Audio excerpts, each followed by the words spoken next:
क्या बनना है? Introduction. A small, worn cottage, standing all alone in the woods. There is nothing besides darkness and moonlight. Inside, an old man lying on his deathbed and counting his breaths. In a bleak milieu of woods, there is a small window in his room, and moonlight is coming from that window, falling directly on the face of that old man, and the remaining room is shrouded in darkness. Despite his troubles, his face has an optimistic expression, and he is laughing as if he were a jester. Surrounding him, there are his three friends who are comforting him. Scene starts. See the cruelty of fate. Is it you, Mani? What brings you here? I am here for you. The cameraman focuses on the characters' faces. Leave me alone. I am fine. Nocturnal, we are not leaving you like this. There is nothing wrong with me. Why are you all bothering me? I don't want to see any of your faces. Suddenly, you all come back in my life after an age of ghosting. I am fine without you. Philip, go and materialize your dreams rather than sitting with your dreadful friend. Nocturnal is laughing in a terrible manner with rattling sounds. All his friends are perspiring and looking at one another. The cameraman takes this shot from an aerial position, and then the camera gets close to the eyes of Nocturnal. He is remembering a scene from 40 years back when they all were young and diverting in different paths. Leaving Nocturnal behind, he remains throughout his life a yokel and a countryman living in a small cottage. Philip, he is freezing. Look at him. We must do something now. Looking at Nocturnal. Mani, you are dearest to him. When Philip is saying this, Nocturnal gets up and points a finger at Mani, and without saying anything, he feels unconscious and lost in the past. Cameraman comes close to Nocturnal. Suddenly, the screen gets dark. Flashback. Come, everybody, we're going for hiking. I'm writing a book about the psychological thrillers, so leave me alone. Philip sitting under the shadow of the tree and imagining about his expectations with dreamy eyes, he says, I have something else to execute, therefore I can't join you. I am going with someone else. Hearing this from his closest friend left him with grief and heartbreak. Why are you all leaving? No one has any answer to his question, so they all remain silent.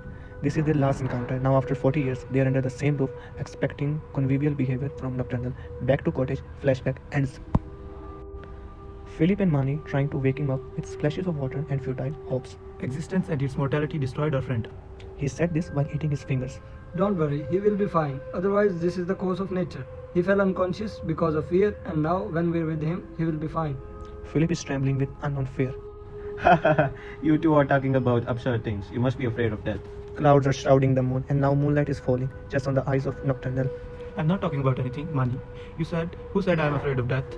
He frowned his eyebrows while saying this, and with a shivering leg. Exactly, I'm not afraid of that just like Kafka. I have to materialize my dreams and live a life of my dreams. In his mind, he is remembering his achieved dreams and started questioning about the ultimate motive. When I have to lie just like Nocturnal one day and count my breaths.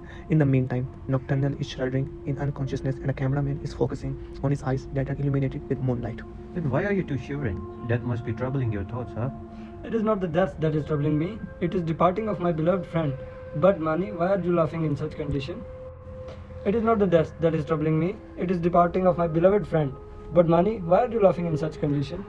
You have no affection for your friend. Maybe it is you who is afraid of darkness and trying to deceive us with your deceptive smiles. Let me tell you, this portrayal of smile is of no use. Mani begins to perspire and tries to shroud it by coughing. Feeling as if he has been caught, Mani tried to change the topic of discussion. Let's get rid of it. How's your book performing? Kafka realized Mani's tactic, and with frowned eyebrows, he said, My book is not the subject here. Mani, why don't you accept that you're afraid of dark? It is natural, my friend. Everyone is not brave like me for obvious reason. No one has achieved more than me, and the realization of my great expectations are evident. Brave. You are deceiving yourself. You are trembling like leaves and you are not living in a brave new world. So stop beguiling yourself. Seeing towards Mani in a patronizing way, he says, We know that Nocturnal is your dearest friend. Yes, she is my dearest friend, but that does not mean I'm afraid of darkness. Kafka pointing a finger towards Mani, and he says, Yes, you are afraid of darkness. Nah, never. Philip, stop blaming Mani. You yourself stayed away from your loved ones throughout your life and achieved nothing except some futile achievements that have no motive and purpose in your life, so your trembling is justified. Philip standing from his chair and starts advancing towards Kafka. Whose life has been wasted more, yours or mine? My achievements are not futile, and don't dare to talk about them. Well, they are futile. And now, when you see your life from a broader perspective, you realize the absurdity in achieving such goals. But the time is inevitable. It will not come back for anyone, especially for you.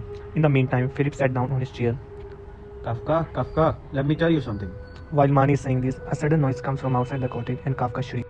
What was that noise? Is there anyone outside the cottage? Cameraman takes a shot of the outside of cottage through the window. Let me see.